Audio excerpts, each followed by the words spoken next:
Hello, আসসালামু আলাইকুম। Good নুন সবাইকে। কেমন আছেন সবাই? আমি স্মার্ট বেডি স্মার্ট পাক থেকে আপনাদের জন্য আবারও ছোট্ট একটি ভিডিও নিয়ে আসছি। আসলে আমি এখন গরুর মাংস ঝোল করতেছি। আজকে গরুর মাংসের ঝোল হবে।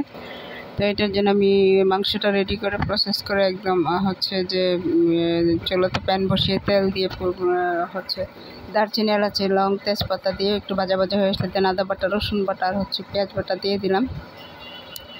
আর পরিমাণ মতো একটু লবণও দিয়ে দিলাম। এই মশলাটা একটু কষিয়ে আসলে দেন আমি পরিমাণ মতো হলুদের গুঁড়া, মরিচের গুঁড়া, ধনের গুঁড়া, জিরের গুঁড়া এগুলো সব দিয়ে দিব।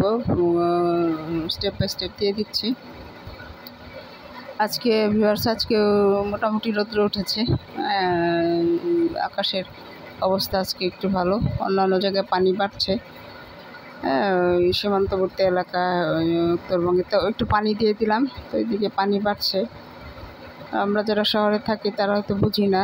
আর গ্রামেগঞ্জে তো যেগুলো নদী প্রধান এলাকা বা উপকূলীয় এলাকা বা সীমান্তবর্তী এলাকা, ওই সমস্ত জায়গায় পানি বেড়েই যাচ্ছে। আর এখন শ্রাবণ মাস, এখন পাহাড়ি ঢলেও পানি বাড়বে। তো মাংসটা ঢেলে দিলে মশলাটা কষিয়ে আসলে আমি মাংসটা ঢেলে দিলাম। আর মাংসটা একটু নাড়াচাড়া করে দেন আমি আলুটাও দিয়ে দিব। এক এক দিন আমি এক রকমভাবে রান্না করি। একরকমভাবে মাংস ভুনা করতে খেতে ভালো লাগে না। তো আজকেটা হবে ঝাল ঝাল করে ঝোল ভিউয়ার্স। তো এখন কাঠিটা দিয়ে পানি দিয়ে দিচ্ছি অল্প পরিমাণে। এখন ঢেকে দিয়ে 10 মিনিট জাল করবো মিডিয়াম হাই হিটে। 10 মিনিট পরে দেখুন মাংসটা মোটামুটি কষিয়ে আসছে। এখন আরেকটু কষিয়ে আসলে দেন আমি ফুটানো পানি করে রেখেছি ভিউয়ার্স। পানিটা ফুটানো পানিটা দিয়ে দেবে। যে পানি ফুটছে, ফোটানো হয়ে গেছে। দেন আমি ফুটানো পানিটা দিয়ে দিব নাড়াচাড়া দিয়ে।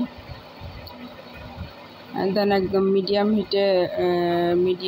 লো হিটে আমি 30 মিনিট মতো সিদ্ধ হওয়ার আগ পর্যন্ত আর কি জাল করবো। গরুর মাংসটা এটা কোরবানির মাংস, জাল হয়ে যায়, সিদ্ধ হয়ে যায় তাড়াতাড়ি। তো আমি ফুটানো পানি দিয়ে দিচ্ছি পরিমাণ মতো। যেহেতু ঝোল করবো একটু 2 কাপ পানি দিয়ে দিলাম। আজকে ঝোল খাবে সবাই। তো নাড়াচাড়া দিয়ে মশলাটা মিশিয়ে নিচ্ছি।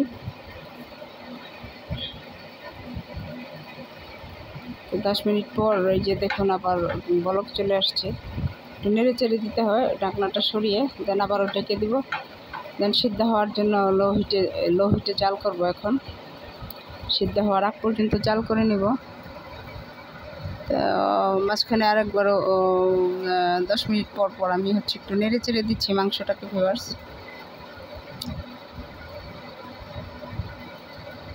তো দেন আমি বাগার দিয়ে দেব।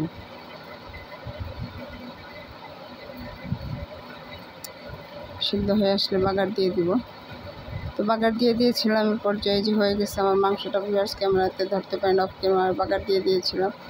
তো আমার আজকের ভিডিও পর্যন্ত। সবাই ভালো থাকবেন। ভিডিওটি ভালো লাগলে লাইক, কমেন্ট, শেয়ার করে পাশেই থাকবেন। তো আল্লাহ হাফেজ।